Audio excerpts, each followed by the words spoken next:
Akere kĩharo-inĩ gĩa Kabiro-inĩ, Minista ũtambũrũkia wa mahinya Mwangi wa Kĩũnjũri augĩte kĩgĩna gĩkĩ gĩgũtũmĩrwo kũhe mũingĩ irio, maĩ, ũndũ ũmwe na kũgũra mũingĩ wa icigo iria igũmagĩrwo nĩ riũa inene mahiũ mao.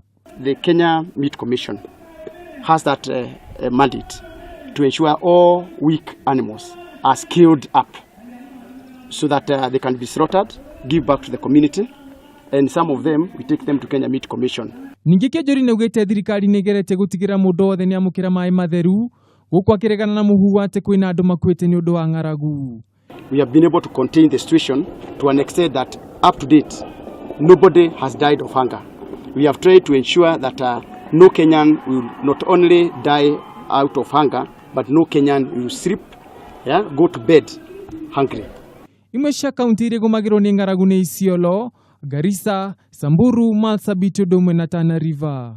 Makĩria mũguo Kĩũnjũri nĩaraugire nĩ maranyitanĩra na ministry ingĩ gũtigĩrĩra nĩ mahũrana na ng'aragu icigo-inĩ ici kaimana. Nyeri Town Constituency. Ngĩripotera Kameme TV, rĩtwa rakwa nĩ Ngugi wa Gatua.